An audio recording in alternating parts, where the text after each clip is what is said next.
Assalamualaikum warahmatullahi wabarakatuh, salam sejahtera untuk kita semua. Dalam video kali ini adalah bagian kedua atau kelanjutan dari seminar di SDN Negeri Semper Barat 03. Kali ini adalah, kalau kemarin adalah lebih ngebahas apa yang dikatakan narasumber, maka di dalam video ini lebih kepada tanya jawab. Tanya jawabnya ada 2 sesi, jadi ada 6 penanya. Nah, seperti apa pertanyaannya? Ikuti terus dalam video ini, tapi sebelumnya jangan lupa untuk di like, share, comment, and subscribe. Bagi yang belum subscribe, segera subscribe untuk terus terupdate dengan video pendidikan anak dan kuliner. Abdul Salim, tempat tugas di SDN Semper Barat 03 di sini. Izin mempertanyakan kepada Ibu, bagaimana kita menilai korban atau pelaku? Contohnya begini, ada seorang anak A dan B. Seorang anak A ini memberikan kata-kata yang negatif kepada anak B. Itu tidak dilakukan sekali 2 kali, tapi berkali. Kebetulan tadi di sini saya agak sempat kembali hatinya terhenti, membuka luka yang agak lumayan, Ibu. Saya memiliki anak laki-laki bersekolah sekarang, alhamdulillah berada di sekolah menengah atas negeri. Tetapi ini terjadi pada saat saya membersamai anak sewaktu anak ini berada di tingkat sekolah menengah pertama negeri. Anak saya masih saya note, Bu, tanggalnya tepat tanggal 22 Agustus tahun 2022. Saya di sini berarti anak saya pulang dengan rambut yang pitak di sana, di sini akibat dari cukuran temuan dari guru BP. Tanpa saya berpikir jauh, saya rasakan luapan tangisan yang sangat luar biasa.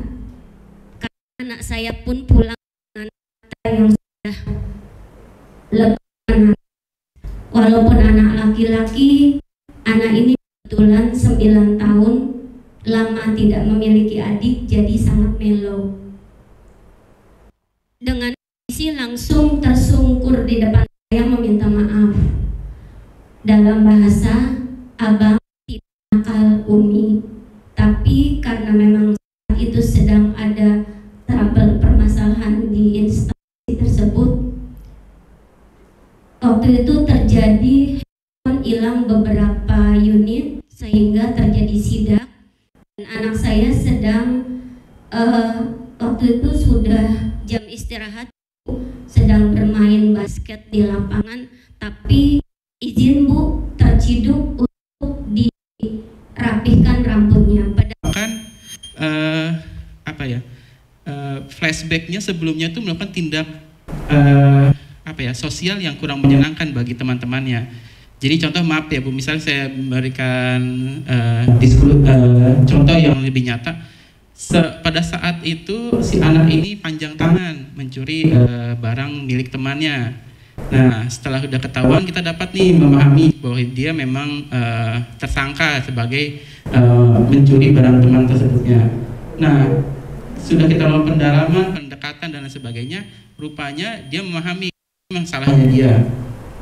Selama beberapa waktu, beberapa bulan kemudian, ada efek atau mungkin kekerasan verbal dari temannya yang memang memahami kalau temannya itu memang panjang tangan seperti itu, dan dia terdapat atau mendapatkan bullying dari temannya, selalu dibilang si A panjang tangan dan lain sebagainya seperti itu. Nah, kami dari tim TPPK misalnya gitu ya, bagaimana menyikapi hal tersebut?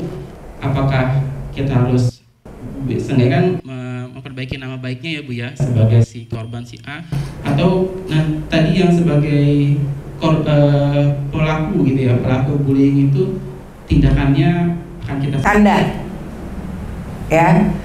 Jadi misalnya gini Bu, Pak, kalau bercanda, Bapak Ibu kalau bercanda berdua atau lebih, ketawa bareng nggak? Kondisinya bahagia semua nggak? Ada yang tersakiti nggak? Nggak, bercanda kan namanya. Tapi kalau ada murid lapor, bapak ibu dia dibully, berarti bukan bercanda. Kan si pelaku kalau kita panggil selalu gini, lebay. Itu lebay aja bu, orang kita bercanda. Bercanda yang menentukan bully atau tidak satu korban. Jadi yang gak nyaman tuh korban. Jadi bully apa enggak yang nentuin korban. Itu pertama. Yang kedua adalah biasanya ini kalau dalam Permendikbudristek 46 ini masuk Masuk ke dalam kategori perundungan. Kan ada 6 kekerasan tuh tadi. Kekerasan fisik, psikis, seksual, kemudian perundungan, terus yang kelima adalah diskriminasi dan intoleransi, terakhir kekerasan dalam bentuk lainnya.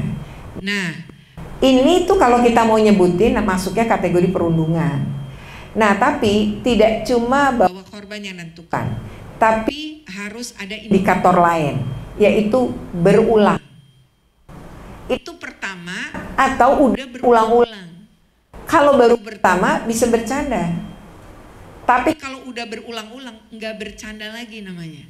Itu bully. lalu lihat si pelaku. Si pelaku ini punya relasi kuasa Lebih tinggi nggak dari korban. Misalnya anak orang kaya, korbannya anak orang nggak mampu. Yang bully kakak kelas? korbannya adik kelas. Yang bully adalah guru ke murid. Ada relasi. Kuasa nggak mungkin kebalik. Jadi kalau bapak ibu nangani kasus perundungan atau tadi ibu mbak sebutnya bully, maka Maka lihat prinsip tadi. Satu, siapa pelaku. ada relasi kuasa nggak di situ? Dua, berulang nggak nih? Gitu. Kalau berulang, ya udah bisa jadi. Yang tiga, korbannya Ngerasa tersakiti. sakiti enggak? Kalau korban nggak ngerasa tersakiti tapi yang lapor saksi misalnya, tapi korbannya bilang Enggak, saya baik-baik aja. Ya bu. Jadi tuh ya anak ini ternyata ternyata gitu. Nah kan udah cerita ke Ayu. Ayu, ternyata ke Bu Mona karena deket Bu Mona adik cerita tapi ini kita berdua aja ya. Gitu. Ya jadi satu sekolah. kenapa harus dilindungi? Agar tadi yang bapak bilang, Dibully. ya kan? Oh tuh Kan dia dulu maling, kan dia dulu tuh ngambil. gitu. Itu ya. Jadi Jadi padahal orang boleh bersalah, tapi kan akan ada kesempatan memperbaiki diri. Anak-anak ini harus diberi pemahaman itu juga, kesempatan gitu ya. Tapi kembali ke pertanyaan nomor 1 dulu nih ya. Jadi kalau kita mau bilang Apa perundungan tuh kayak gitu. gitu. Lalu tadi kasus yang bapak sebutkan kan gini ya. Ini kayaknya si Apa korban pertama dibully dulu dengan kata-kata ya verbal lah ya Pak misalnya. Bolak-balik. Jatuhnya udah bully tuh Pak. Perundungan harus Jadi jangan sampai bolak-balik, harus kita tanganin. Makanya kalau ada tim PPK bikin kanal pengaduan. Karena kalau bikin ruangan pengaduan kadang-kadang belum tentu Anaknya berani. berani. Tapi anak sekarang tuh kan Gini, scan barcode ini. kalau ngadu gitu misalnya. Kalau anak Kelas, kelas 5-6 kayaknya bisa ya Pak ya scan. Atau dia fotoin ngomong sama orang tua. Oh ya, nanti orang tuanya yang mengadu gitu. Jadi jangan sampai sampai berulang-ulang. berulang. Karena kalau berulang, Akhirnya si korban kan nggak tahan. akhirnya dia melakukan Lakukan pemukulan. Nah dianggap kata-kata Itu kan nggak menimbulkan luka. Tapi luka fisik, tapi kan luka batin. Orang tua yang dipukul anaknya ngerasa anaknya luka fisik seolah lebih berat, padahal luka batin dengan luka fisik itu sama, kesehatannya kesehatannya keganggu semua, kesehatan mental dan kesehatan. fisik gitu kan. Nah jadi mesti orang tuanya pun diberitahu. Tahu pada kasus ini. Jadi semua Salah salah Pak, maka penanganan penanganannya oleh tim PPK adalah satu, jangan pernah meminta keterangan diambrukin. Nih, panggil korban, panggil pelaku. Habis itu panggil orang tua jangan. satu-satu. Siapa dulu yang mesti kita tanya? Korban. Jadi dia harus kita gali juga perasaan. Kalau Kalau dia nanti minta maaf, kamu dan tidak mengulangi, mengulangi bully itu gimana? Nah, karena tadi perbedaan ini boleh diambrukin Pak. Kata saksi gini, kamu sebelumnya ngata-ngatain gini-gini, bener nggak? Nggak usah Dibentak-bentak, ngomong baik kayak tadi yang saya bilang dialog. Iya sih. Nah, kamu kira-kira kalau kamu dikata-katain begitu, kamu sakit hati nggak? Nah, terus coba apa yang terus Dia bilang dia diam aja atau dia nggak mau ngomong. ya sakit nggak mau. Oh, kalau gitu kita tanya aja sama orang yang merasakan. Oke, kamu rasanya apa dibegituin? Biar Anak ini dengar perasaan dia apa? Kenapa dia semarah itu? agar ketika Bapak Ibu manggil orang tua, adil. Anak lu juga mukul gitu lah kasarnya kan. Apa anak lu tuh ngata-ngatain. Ini kekerasan psikis Bu kalau di Permendikbud 46. Nah, anak yang ini mukul, itu kekerasan fisik di Permendikbud. 46 dua-duanya ngelanggar. Ada pasal yang dilanggar, artinya dua-duanya salah. Tapi kami Tahu ini masih si anak-anak. anak-anak. Mari Kita beri kesempatan. Tapi kan si anak nyadarin dulu kesalahan. Jadi jangan di depan orang tuanya nyadarin kesalahannya. Apalagi kalau gini ya, anaknya pembuli. terus dia biasa dipukul sama orang tuanya. Bapak Ibu manggil orang tuanya. Pak, anaknya gini. Kira-kira Anaknya diapain? pukul. Bapak Ibu itu tidak mengubah Kondisi si anak anak ini. berhenti Enggak. Karena dia makin marah. karena jiwanya nggak sehat. Dia nggak bahagia kan. Maka dia akan memperlakukan orang lain Lain terus dengan buruk. dan nggak ada kapok karena bagi Dia dipukul. itu normal. Gua nggak takut. Iya, Nggak ada gunanya seringkali dipukul karena dia tidak menyadari kesalahan. Tapi kalau kita ngomongnya lembut, dia kita dengarkan kan keungkap tuh. kalau saya mau, Oke, kalau orang tua mau tahu kira-kira gimana? paling juga saya dipukul. Kalau Anak udah ngomong gitu berarti dinormalisasi tuh kekerasannya. Nah, jadi menangani kasus tuh begitu, jangan gabung. dengarkan dulu satu. Satu. Siapa yang paling dulu didengar? Si korban. Nanti baru pelaku. Ada nggak saksi? Setelah Dengar dua. panggil juga, Dan semua tidak diamprukin dulu. tapi satu-satu. Ketika berbeda, Barulah kita temukan. karena kita ingin menggali rasa bersalah. Nah, kalau udah punya rasa bersalah, baru kita bisa Nasihat. sehat. Ya kan? Ini orang ternyata dikata-katain gitu tetap sakit. Dia merasa nggak nyaman kamu begituin. Jadi dia Dia marah tuh karena dia udah mencoba menahan terus. Kalau dia nggak nahan. Waktu kamu ngomong udah nyakitin, udah dia pukul. Tapi ini kan Enggak, berulang-ulang dia ingin menghentikan kamu, tapi dia nggak tahu caranya. Maka dia taunya mukul. mukul. Nah ini, jadi yang mukul, kamu nggak boleh mukul. Mukul tuh akan berdampak. Ngomong gitu kan. Jadi semuanya menyadari kesalahan. Suruh berjabat tangan. Tangan sambil lah, karena program sekolah kan pakai Surat resmi, izin orang tua keluar. Nah, di situ dilakukan. Nanti psikolog itu akan punya rekomendasi rekomendasi ke kita dan orang tua. Nah saat ke orang tua itu panggil orang tua berhadapan dengan psikolog. jangan bapak ibu yang Yang ngomong, suruh ahlinya yang ngomong. baru dia bisa berubah tuh orang tua. Kalau Nanti kata si ahli jadi bapak ibu yang juga harus berobat. Biar dia berobat. obat, Gitu. kan bapak ibu nggak bisa Ya udah nggak punya punya psikolog, nggak punya BK, ya kan? kan? Begitu caranya, manfaatkan. Fasilitas yang ada enak kok. Jadi sekolah di DKI. DKI itu apa aja ada dan nggak bayar. Nah berikutnya ya, Pertanyaan pertama saya rasa udah ya Pak Denny ya. Saya sebenarnya sekaligus nyinggung pertanyaan Pak Adit ya. berikutnya Ibu Tati ya. Pertama saya menyampaikan keprihatinan saya juga ya Bu kepada Ibu dan putra. Putra ya Ibu laki-laki kan, putra Ibu. Yang kedua Bu, kalau Ibu merasa anak Ibu masih trauma, maka Ibu harus asesmen psikologi dulu. Ibu bawa anak Ibu ke psikolog. Ke psikolog tuh bukan orang gila ya, ingat ya, enggak. Itu dokter kayak sakit fisik, kita ke dokter fisik. fisik, sakit kita merasa tidak sehat secara mental, ke dokter, ke psikologi. Dan itu Bapak Ibu ya, gini sampah, ini kan gini ya, coba Bapak ingat kalau tempat sampah di dalam rumah Bapak Ibu, sampahnya Itu nggak dibuang-buang, tapi ditumpuk terus, ditutup, atau nggak ditambah, tapi yang itu didiemin terus, kira-kira berbau nggak? Busuk kan? Kira-kira membuat rumah kita tidak nyaman nggak? Ya. Nah sekarang rasa sakit itu di dalam hati, di dalam batin, kan dipelihara tuh. Nah lama-lama pas itu dia akan jadi racun, karena kelamaan kan Bu. Ketika jadi racun, dia mempengaruhi semua cara kita berpikir, cara kita bertindak. Bahaya Bu. Jadi kalau ibu merasa emang anak ibu mengalami trauma, saya sarankan ke psikolog agar trauma itu sembuh. Jadi dia bisa seperti sedia kala. Dia bisa juga menjadi percaya diri dan lain, karena dampaknya luas. Nah orang Indonesia itu kadang nggak peduli kesehatan mental, ngerasa anaknya ntar sembuh sendiri. Padahal sembuh sendirinya gimana? Bapak ibu jadi support system nggak? Kalau bapak ibu jadi support system bisa.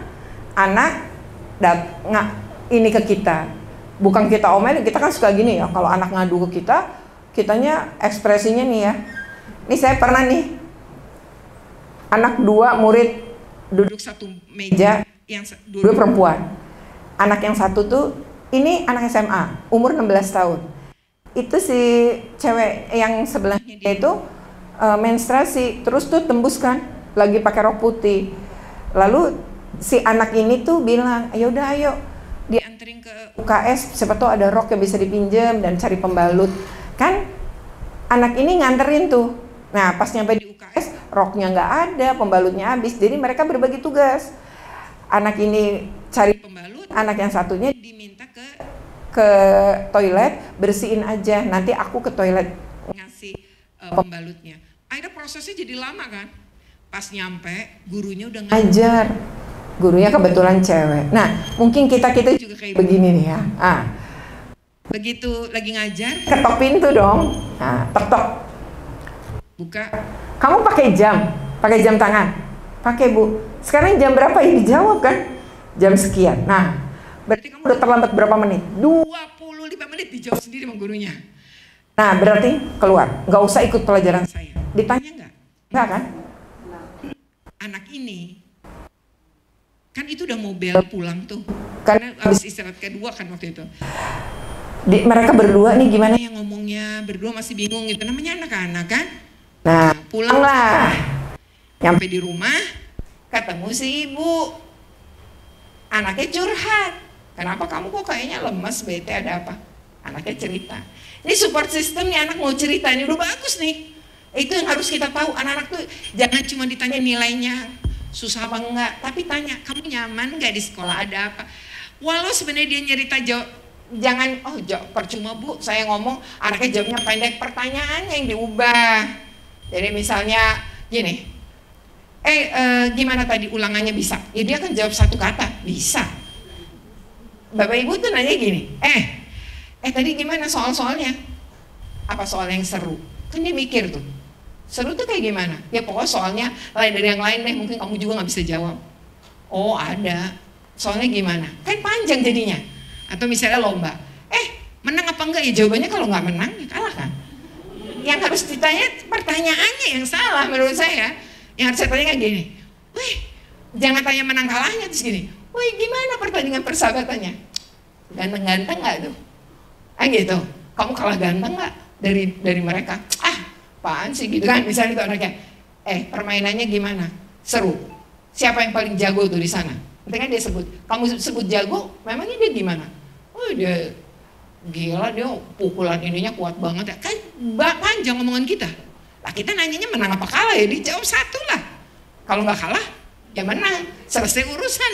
Kan ibu tidak memberikan pertanyaan yang membuat anak ini menjawab panjang. Padahal ibu guru, gitu kan? Harusnya panjang aja, jawab panjang. Nah kembali ke masalah ini tadi. Nah Bapak Ibu ketika kemudian si anak gitu kan ya, cerita sama si ibunya, dengerin ibunya emosi kan pasti kan, anak gue udah baik diginiin gitu kan, emosi. Ibu sebagai seorang ibu wajar emosi ya. Yang gak wajar responnya terhadap itu, anaknya naik ke atas istirahat, kan anaknya cuma mau curhat, gak minta diselesaikan masalahnya. Ibunya nyelesain masalah atas nama sayang, ambil handphone, ke grup orang tua yang ada gurunya, yang itu wali kelasnya. Ini apaan sih ya? Ini sekolah apaan sih? Masa anak gue bla bla bla bla bla, anak saya begini, wah. Orang tua yang lain kepo kan? Apalagi SD. Kepo tuh. Wali kelas SD tuh kan, orang tua murid SD tuh biasanya masih kompak kan? Pas SMP rada kompak, pas enggak kompak kan gitu ya. Nah, nih ya.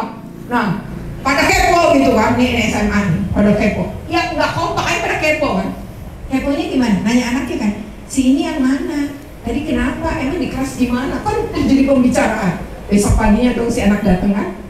Datang ke kelas, naruh tas, temennya ngerubutin. Lu kenapa? Gitu kan? Dia kan gak tahu apa-apa. Hah? Kenapa apa ini? Enggak kemarin gitu. Hah? Dia bingung kan? Datang temennya, belum jawab. Datang temennya. Dipanggil ibu wali kelas. Dia juga belum tahu apa-apa kan? Sampai di depan, Bu, ibu manggil saya. Di ruang guru kan?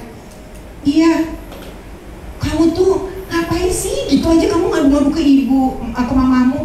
Kamu kan juga ngomong ke ibu bla bla bla bla. Disalahin kan? Kebiasaan gak gitu? Nyalahin. Anaknya belum ngomong apa-apa. Belum ditanya apa rasanya. Itu kesalahan kita dan berkomunikasi, maka anak kita diam.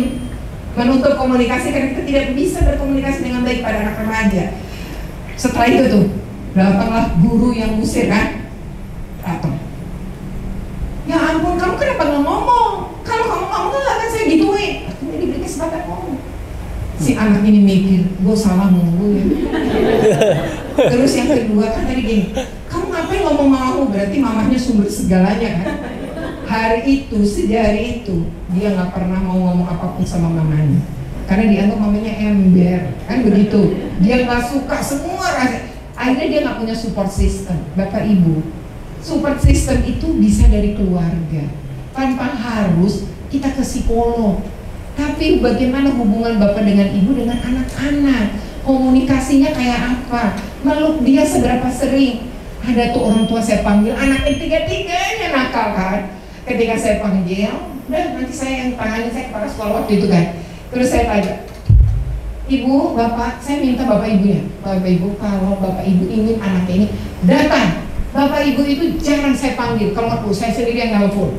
Bapaknya saya telepon, ibunya saya telepon. Karena itu orang-orang kaya yang bodoh amat gitu kan. Nah dia kemudian udah nyampe tuh ya, nyampe lah tiga-tiganya. Bu, saya waktunya sampai, ya ampun ini anaknya ya. Nah udah kan, pas sudah selesai, kumpul deh semua. Terus saya tanya, pertanyaan saya cuma gini, bapak ibu saya mau tak, bapak ibu pasti sudah tahu nih ada kasus untuk anak bapak ibu, tapi saya yakin bahwa anak-anak ini adalah korban kondisi dalam keluarga. Sekarang saya mau tanya sama bapak ibu mau nggak nolong anak-anak ini? Saya beri kesempatan, tapi bapak ibu harus bekerja sama dengan saya. Kalau saya tidak bisa lagi mempertahankan anak ini. Oke? Apa Bu yang harus saya lakukan? Terakhir kapan bapak meluk anak bapak? Si bapaknya mikir lama banget gitu ya. Anaknya umur 17. Lupa Bu, kayaknya waktu TK 12 tahun lalu. Si ibu kalau ibu kadang-kadang masih melukin. Tapi itu juga kata dia jarang banget gitu. Jadi bapak-bapak ini saya suruh meluk anaknya. Perbaiki hubungan bapak dengan ibu, dengan anak. Karena anak seperti apapun tuh tumbuhnya karena seorang ayah. Ini kehadiran ayah yang kurang. Nah, tapi saya nggak ngomong gitu sih ya. Tapi saya tugas dia adalah, bapak ibu gampang tugas saya cuma meluk. Ada bapak nanya sama saya, caranya gimana ya Bu? Ya ampun, cara meluk aja dia lupa. Malu kan? Nah, jadi caranya gini, Pak, anak bapak ibu punya kamar, kamarnya dikunci nggak? Biasanya enggak. Kalau bapak malu, tengah malam aja datang, peluk anaknya. Datangi setiap malam. Kalau bapak pulangnya malam, datang. Mungkin anaknya udah tidur, nggak apa-apa, peluk aja, betulin selimutnya. Lama-lama, karena saya ngasih waktunya jangka waktu 1 bulan, anaknya lama-lama tahu kalau sudah didatang dan dipelukin kan. Berubah kok bapak ibu, cuma kurang dipeluk. Sering-sering peluk anaknya, jangan meluk orang lain. Ya, peluk istri nggak apa-apa, peluk suami nggak apa-apa, jangan istri orang ya. Nah, jadi ibu, saran saya ke psikolog. Berikutnya adalah, karena saya bukan psikolog, jadi saya tidak bisa, dan harus diperiksa kan, di assessment, ditanya. Jadi saya mohon ibu psikolog untuk bantu dia, ajak ngomong aja, dampingi, biasa minta didampingi juga kok psikolognya.